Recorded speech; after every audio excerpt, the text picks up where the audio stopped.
Out there, beyond the warmth of the sun, there is a silence so complete it feels alive. And within that silence, a Titan drifts. Golden, enormous, unblinking. Saturn. To us, it is poetry in motion, a cathedral of gas and light. Its rings stretched like the arms of an ancient god frozen in prayer. But cathedrals are not built for comfort. They are built for awe. And awe, in the language of the cosmos, is just another word for fear. Saturn does not roar like Jupiter. It hums, a low electric hymn, rippling through magnetic fields. It's not the sound of peace. It's the hum of tension, of storms waiting to be born. Every rotation, every flicker of lightning beneath those soft amber clouds whispers the same message. Beauty is camouflage.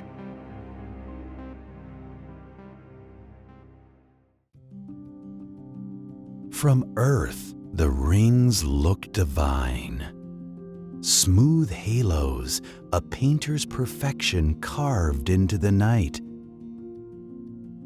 But approach them, and divinity dissolves into chaos. You would find yourself inside a storm of knives, each ring particle a shard of ice, a splinter of rock, hurtles around Saturn at impossible speed. They collide, break, reform, and collide again, endlessly rewriting their existence in a cycle of destruction and rebirth.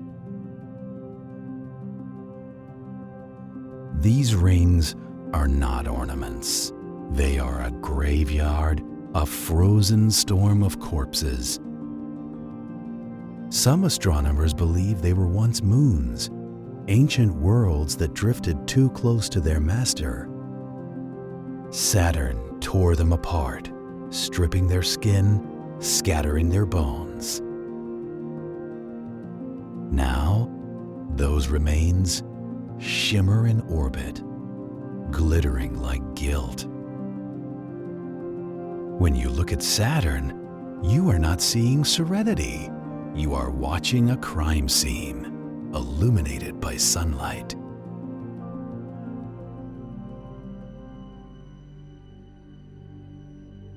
Beneath the surface of those glowing clouds lies an empire of storms. Pressure and violence stacked in invisible layers. The deeper you go, the stranger it becomes. At the North Pole, geometry itself surrenders.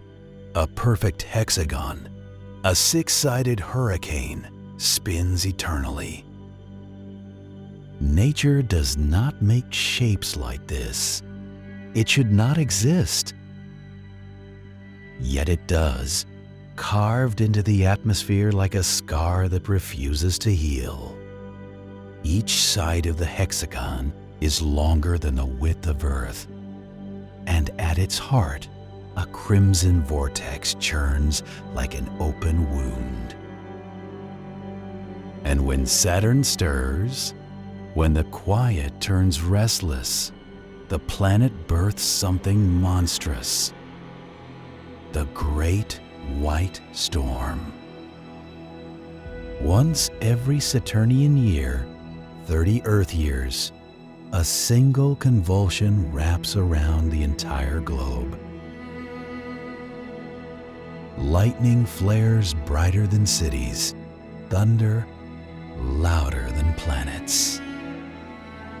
It is a storm so vast that if you looked upon it from orbit, you'd see a ghost swallowing a god. Saturn is not a planet of peace. It is an artist sculpting with violence.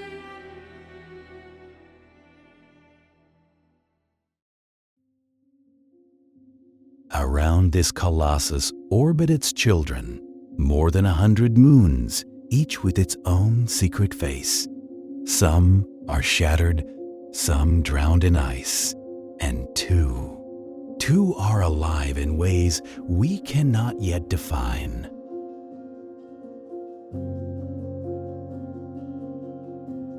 Titan, the largest, is Saturn's shadow self.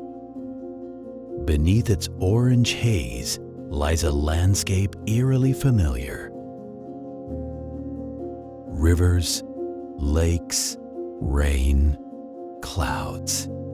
But it is a mirror made of poison. The rivers flow not with water, but liquid methane.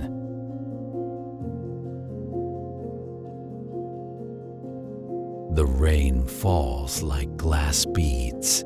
The ground is not sand, but frozen hydrocarbons, plastic dunes sculpted by alien winds. It is a dream of Earth, remade by death.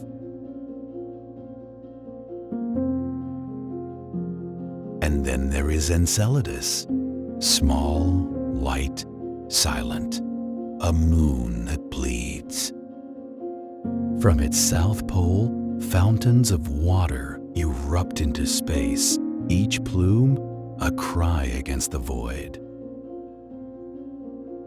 Beneath its frozen shell lies a dark ocean, salty and warm, stirred by the pull of Saturn's gravity. Within that abyss, in a place untouched by sunlight for billions of years, something might be stirring.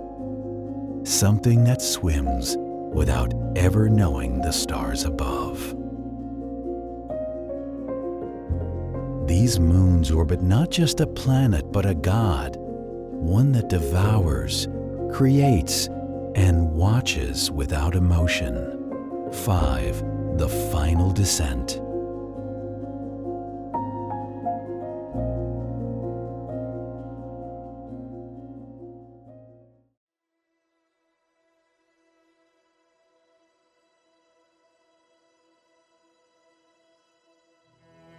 We once sent a messenger to Saturn, a metal pilgrim named Cassini.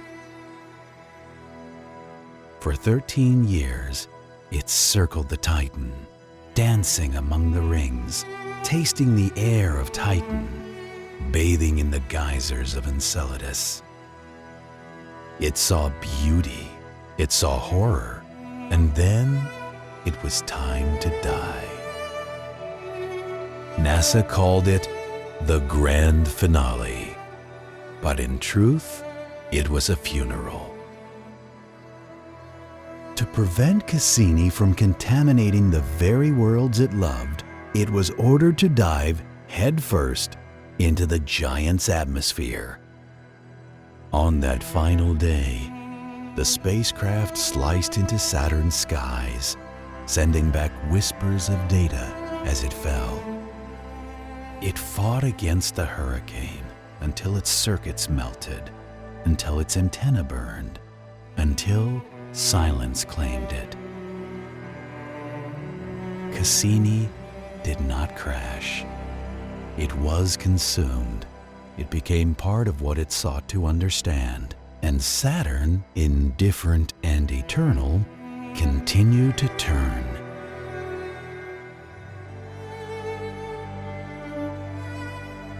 But even gods decay.